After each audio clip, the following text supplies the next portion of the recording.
सर्व रसिक प्रेक्षकांचे स्वागत। आज आपल्यासोबत महाराष्ट्राचे खूप अभ्यासू आणि प्रेमळ लाडके असे दिग्दर्शक नागराजी मंजुळे यांचं खूप दुर्लभ्य असं एक्झिस्टन्स आपल्याला आज ह्या शोमध्ये लाभलं। त्याबद्दल आम्ही थोडी म्हणजे आमची मनापासून कृतज्ञता व्यक्त करतो सर। आणि थेट पहिल्या प्रश्नाकडे जातो की आज जो महाराष्ट्र आणि कर्नाटक जो सीमा प्रश्न एवढ्या संयुक्त महाराष्ट्राच्या आंदोलनापासून तो चालू आहे, जसं बेळगाव, निपाणी, कारवार असे बरेच प्रदेश आपले त्यांनी गिळंकृत केले हाच शब्द वापरेल मी। तर तुम्ही त्या भागामध्ये वावरला आहात, तिथल्या बहुजन समाजाशी तुमचा बऱ्यापैकी परिचय आहे सर। तुम्ही तिथे काही काळ शिकवायला सुद्धा होतात काही विद्यार्थ्यांना कॉलेजच्या शाळेच्या। तर महाराष्ट्रातल्या म्हणजे राजकारणी लोकांवर विश्वास नाही आहे महाराष्ट्रातल्या लोकांचा आज, म्हणजे तो पुरेपूर उठून गेला आहे। पण एक आदर्श व्यक्तिमत्व म्हणून महाराष्ट्राची जनता ही जी समस्या उद्भवली आहे त्याच्याबद्दल तुमच्याकडून खास उत्तर जाणून घ्यायला आतुर आहे। तर जी प्रॅक्टिकल आणि वास्तविक समस्या आहे आणि ती कशा प्रकारे सुटू शकते याच्याबद्दल थोडं विश्लेषण करावं आमच्या प्रेक्षकांना आणि सगळ्याच महाराष्ट्राच्या जनतेला थोडंसं मार्गदर्शन करावं। नमस्कार आणि धन्यवाद खरंच मला संधी दिल्याबद्दल। तसं म्हणायला गेलं तर म्हणजे मी एवढाही मोठा अभ्यासू व्यक्तिमत्व नाही, पण आता सांगितलं म्हटलं तर मी माझे थोडे व्ह्यूज आणि विचार मांडतो। मला असं वाटतं की बघा, भाषा तुम्ही बघा, हजारो लेखक आहेत, हजारो लेखकांच्या हजारो कादंबऱ्या आहेत, कथासंग्रह आहेत, काव्यसंग्रह आहेत, बरोबर। And you may find many people they have written best novels. Absolutely, sir. Many people are there, whatever may be Dravidian language or Marathi language. Yeah. मला असं वाटतं की म्हणजे thoughts are more important to change the society. Yeah, absolutely. And जर तुम्ही मला म्हणत असाल की जर महाराष्ट्र आणि कर्नाटक सीमावाद आहे, तो हा कळीचा मुद्दाच आहेच। त्याच्याबद्दल एवढं सांगेन की मी बघा, त्यांच्याकडून जो आरोप होतोय की हे जे प्रदेश आमचेच आहेत, मला असं वाटतं की जेवढं माझं वाचन आहे म्हणजे मराठा एम्पायर एवढं तंजावरपर्यंत होतं दक्षिण। बरोबर।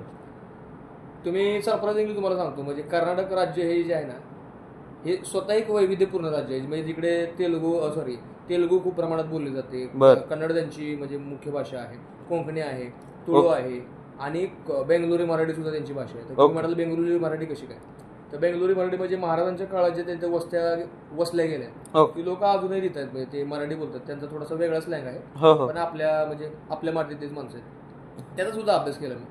पण आता मुळात प्रश्न असा होतो की जेव्हा लोक भाषेबद्दल भांडतात, मला सुद्धा असा अनुभव आला की मला भांडण्यात आलं की बाबा तू इथं आहेस तर इथं कन्नड बोललं पाहिजे। मी शिकलो, मला असं वाटतं की माणसाने बहुभाषिक व्हावं। बाबासाहेबांना सुद्धा खूप साऱ्या भाषा यायच्या, बरोबर, संभाजी महाराजांना यायच्या, बरोबर। आपण बहुभाषिक झालंच पाहिजे की, पण आपण आपली नाळ जे आहे की नाही विसरता कामा नये आपण आपली मराठी। पण सर त्या अनुषंगाने एक छोटंसं मध्ये, सॉरी तुम्हाला इंटरप्ट करतोय, पण एखादा व्यक्ती जर नवीन तिथे स्थायिक झाला असेल, त्याने जर थोडासा वेळ घेतला तर तिथे जे कानडी लोक मराठी लोकांना बॉर्डरवर असू द्या किंवा मुख्य प्रदेशात असू द्या जो काही त्रास दिला जातो ते तुम्हाला उचित वाटतं का?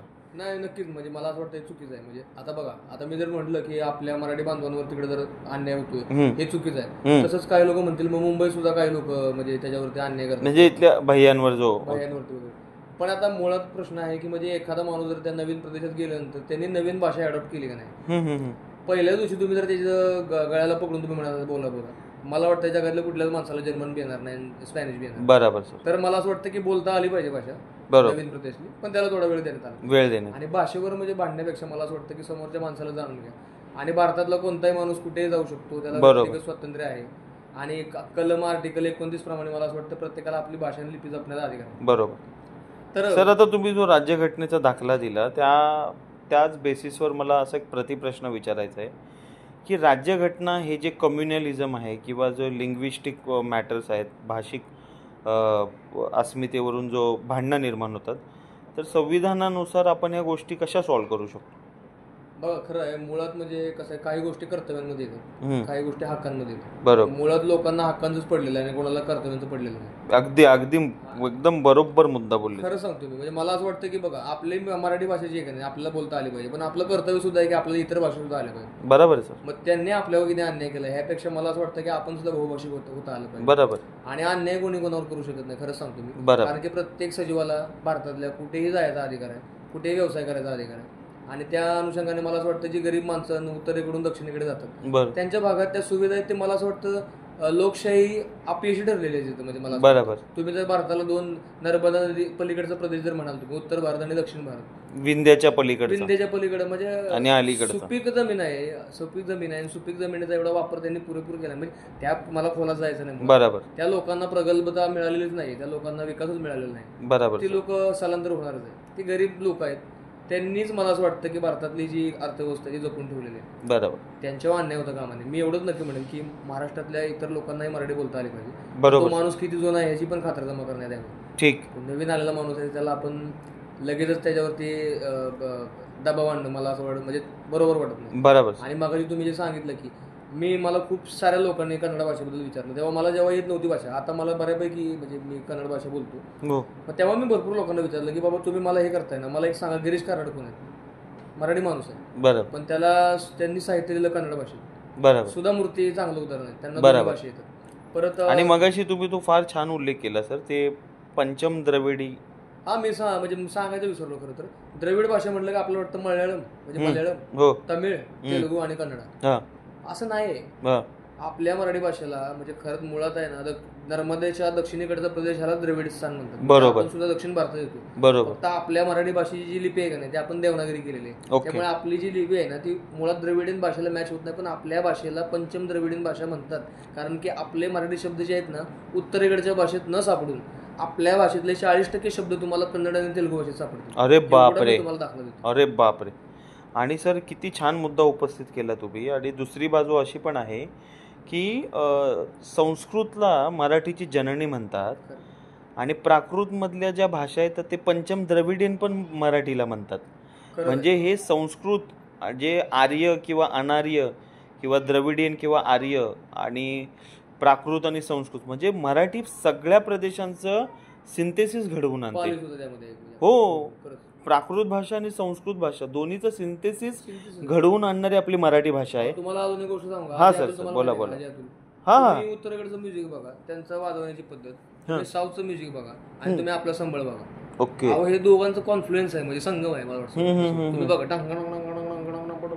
म्हणजे हे जर तुम्ही बघा का नाही तुम्हाला असं वाटेल की हे म्हणजे मी अर्धा टोन साऊथचा ऐकतो ना अर्धा नॉर्थचा ऐकतोय. अरे बाप. जेवणचं उदाहरण घ्या. साऊथ इंडियाला भातच चालतो सगळं, नॉर्थ इंडियात झालं तर दाल बाटी रोटी वगैरे. आणि आपल्या महाराष्ट्रीयन जेवणात पहिली चपाती पण पाहिजे, गहू पण पाहिजे आणि भात पण पाहिजे, बाजरी बी आणि ज्वारी बी. अरे बाप. आपली संस्कृती म्हणजे मुळात आहे ना महाराष्ट्र खायची गोष्ट नाही, महाराष्ट्र म्हणजे महाराष्ट्र आहे.